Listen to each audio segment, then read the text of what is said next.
Is Uber and Lyft's ballot initiative, which claims will pay drivers $15.60 an hour, really only about $5.50? Let's talk about it.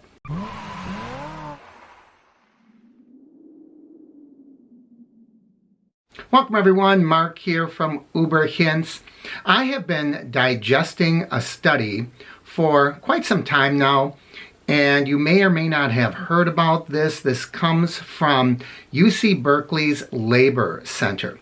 And what they did is they analyzed the ballot initiative that was put forth by Uber and Lyft, and I think DoorDash might have been in on this as well. And they looked to see if, in fact, the $15.60 that it claims to be offering Uber and Lyft drivers really only comes out to a little more than $5.50. So we're going to look at it, we're going to analyze it, and I'm going to let you decide. Now, it starts by talking about the initiative and that the pay is equal to about 120% of minimum wage, which would be $15.60. And what Berkeley did is they put this through a test and they looked at a lot of different, what they call loopholes. A lot of these I have already suggested and brought up. So we're going to take a look at some of this and we're going to see if their study actually holds water. So the first thing it says is driver waiting time is not accounted for. And I have brought this up as well. What they say here is the initiative's guarantee only applies when drivers are engaged with passengers. When they're en route to picking up a passenger, and when they have a passenger in their vehicle. So in essence, from the time you accept a ride until the time you end that ride is the only time that they are considering being working hours. And they have approximated that 33% of the time, we as drivers are just waiting on the next ping. We're not actively engaged as drivers. So they're saying based on that 67%, that $15.60 drops down to about $10.45. So again, this is based on estimates. One of the reasons that, or one of the things I suspect that Uber and Lyft would come back with is saying, yeah, but that's why we have auto accept to rides. So when they're done with ride, they take another one and another one and another one, and they are constantly on the clock. I know a lot of you don't like auto accept. I don't know if I come down on one side or the other. I would rather be driving than waiting, but I'd also like to have the opportunity to assess what ride it is that I'm accepting, right? But if we look at it solely from the position, are we really getting $15.60 an hour, and they only apply that to rides?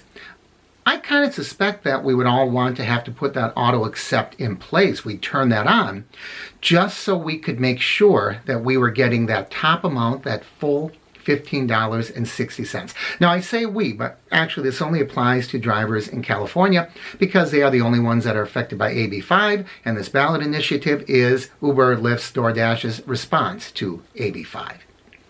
Let's look at the next loophole or consideration that they're looking at. Unreimbursed costs of driving while waiting for a ride. So there again, they're looking at that 33%. And they're saying Uber drivers average 20 miles per hour.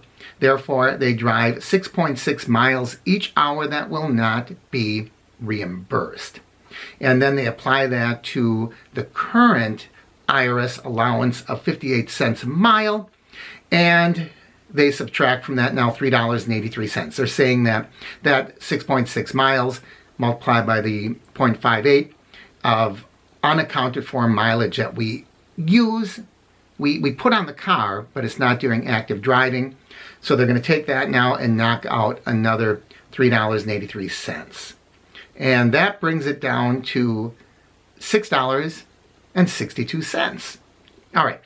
Then they talk about under reimbursed costs during drivers' engaged driving time. So what it says here, the ballot initiative says drivers' cost of driving during the time they're engaged with passengers will be reimbursed at 30 cents per mile. We talked about this on the channel. The IRS figure says 58 cents a mile. They only want to reimburse at 30 cents a mile. And then they go into talking about fixed costs of acquiring, owning, and operating a vehicle. Here's where I think that Berkeley might be, I think the whole article is skewed. It's slanted. That doesn't mean it's wrong. It doesn't mean it's dishonest. It doesn't mean it's inaccurate. It's just skewed.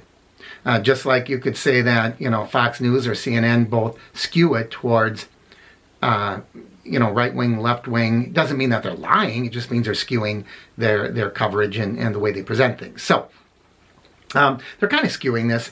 One thing that I would say is that 58 cents does include acquiring, owning, and operating a vehicle. That's what the IRS takes into account.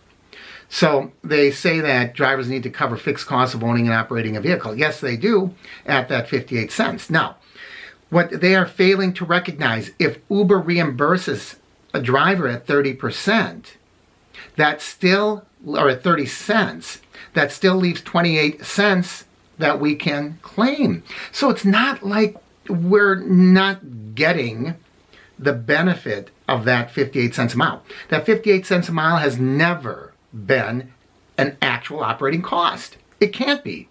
Because someone that's driving a Prius and they're getting 60 miles a gallon, against me, I'm driving, my Toyota Avenza that gets about 23 miles per gallon. Well, good Lord, how can you say that both of those cars have the exact same operating expense? Insurance, newer cars, older cars, there's just so many things that, 58 cents is an average. But what it's neglecting to say here is if they pay you 30 cents, yes, they can knock money off and say they're not covering that additional 28 cents, but you can still apply that towards your taxes. You can still apply that, and they don't talk about that. It says here, since insurance costs about 20 cents a mile and against using the IRS 50 cents a mile per standard, the initiatives offer of 50 cents per mile for cost of insurance still leaves drivers 8 cents per mile short in covering their driving expenses. That is true. But every single one of those miles, you may, talk to your tax person, but it seems to me you can still deduct that come tax time. So yeah, they're right in that if you're looking at actual compensation that you're getting paid in the form of a paycheck will be reduced. They're not taking into consideration the flip side of that, but now I can take and apply some of that to deductions when I pay taxes. So what they do now is they take that 8 cents a mile and they multiply that by that average 13.4 miles of engaged driving, and they figure that's another $1.07.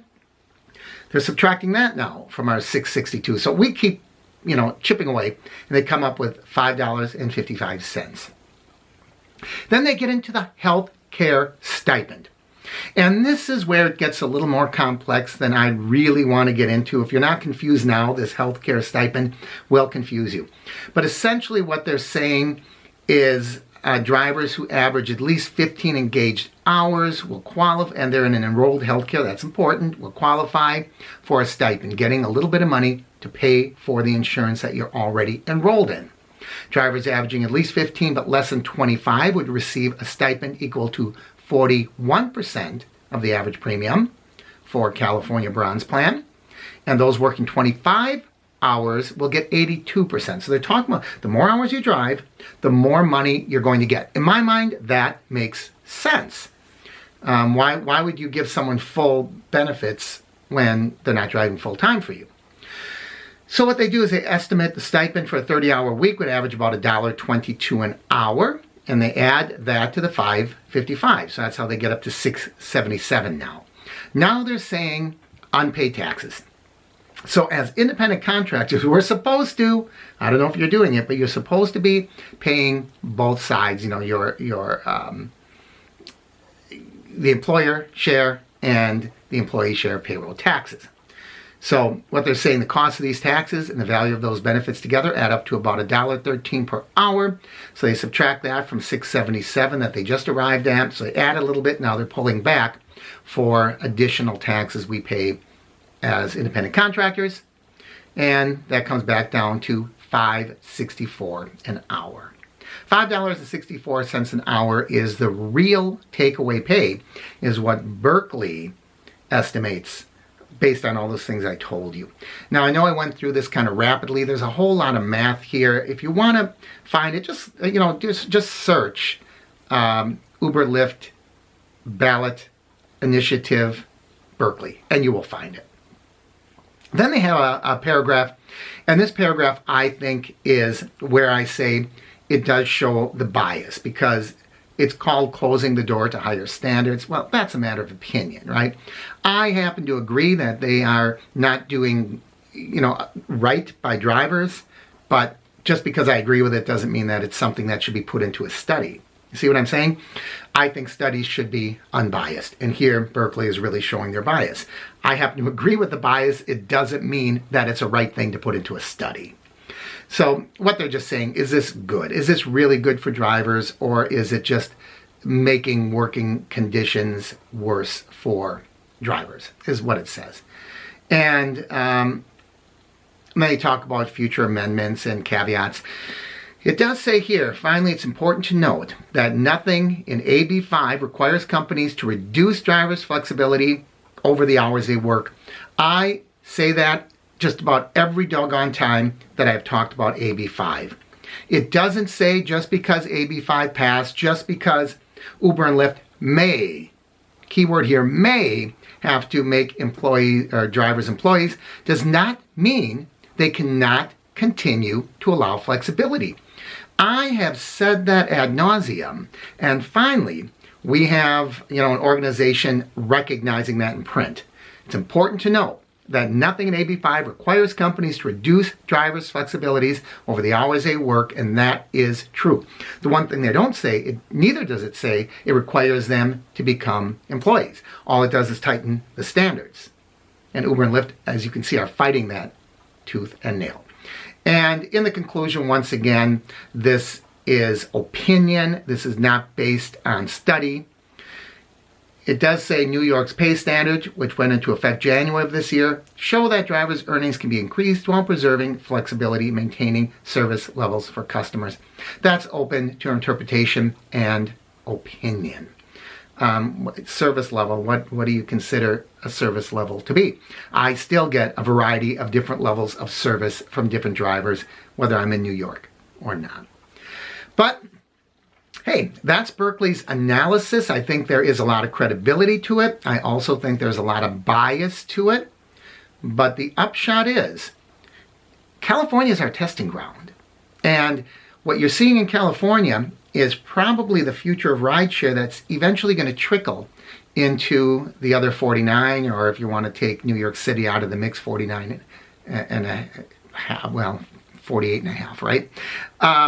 So, what do you think? As always, I encourage you to like and share the videos. Leave your comments down below. If you haven't already, please subscribe to the channel. Ring the bell icon up above so you know when I post new videos. Thanks for watching, everyone. I'm Mark with UberHints.